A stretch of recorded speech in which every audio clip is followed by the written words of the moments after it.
ایک ہے ہمارے پاس ایمان، ایک علم اور ایک تقوی۔ یہ تین چیزوں کا آپس کا بڑا گہرا جوڑ ہے۔ کون سی تین چیزیں؟ ایمان، علم اور تقوی۔ ایمان کا محافظ علم ہے۔ ایمان کا محافظ کون ہے؟ علم۔ اور علم کا محافظ تقوی ہے۔ ایمان کا محافظ علم، علم کا محافظ تقوی، اور تقوی ملتا ہے اللہ والوں کی صحبت سے۔ یہ سیکوینس، ایک ترتیب ہے۔ اب ایمان کا محافظ علم ہے، اس سے کیا مراد ہے؟ ایمان کا محافظ علم ہے، اس سے کیا مراد ہے؟ اگر ہمارے پاس دین کا بنیادی صحیح علم نہیں ہوگا، ہمارا ایمان خطرے میں کبھی بھی نکل سکتا ہے۔ کوئی بھی آدمی کوئی جملہ بول کے ہمیں خراب کر سکتا ہے۔ مثال کے طور پر کہیں بات چیت ہو رہی ہو اور کوئی آدمی یوں کہہ دے، نقل کفر کفر نہ باشد، سمجھانے کے لیے بتا رہا ہوں، جملہ غلط ہے لیکن سمجھانے کے لیے، کوئی آدمی اسے اچھا بھی ایسا کرو، تم ایک منٹ کے لیے فرض کر لو کہ تم مسلمان نہیں ہو، بس ایک لمحے کے لیے فرض کر لو کہ تم مسلمان نہیں ہو۔ اب بظاہر دیکھنے میں تو کوئی ایسی بات نہیں، لیکن ایک لمحے کے لیے بھی کیوں فرض کر لیں؟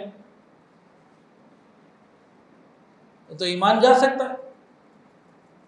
اور اس طرح کے کئی جملے ہیں کہ جو اگر علم نہیں ہے نا، اور انٹرنیٹ کے اوپر، آج موبائل کے اوپر تو اتنا فتنہ ہے، اتنا فتنہ ہے، ایک ایک جملے کے پیچھے علم جو ہے نا ایمان نکل جاتا ہے۔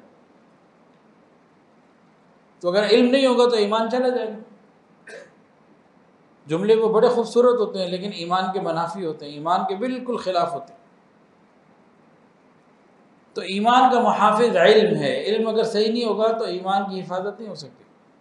تو ایمان کا محافظ علم اور علم کا محافظ تقوی، اور تقوی ملتا ہے اللہ والوں کی صحبت سے۔ آپ حیران ہوں گے، عجیب ترین حقیقت ہے یہ دنیا کی۔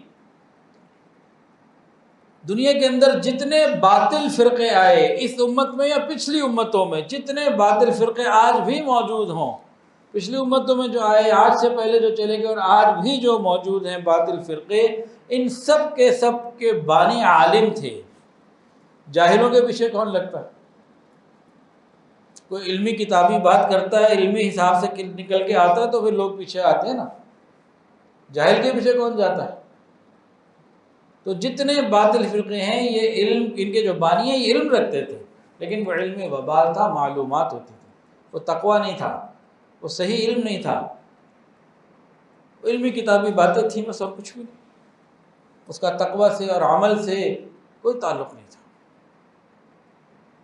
جیسے بنی اسرائیل کے علماء کے بارے میں قرآن کے اندر آتا ہے، لو کانوا یعلمون، کاش یہ علم رکھتے، علماء تھے، علماء کے بارے میں رہے، لو کانوا یعلمون، کاش یہ علم رکھتے۔ یعنی علم ظاہری یا علم وبال تو رکھتے ہیں، علم نافع نہیں رکھتے، تقوی والا علم نہیں رکھتے۔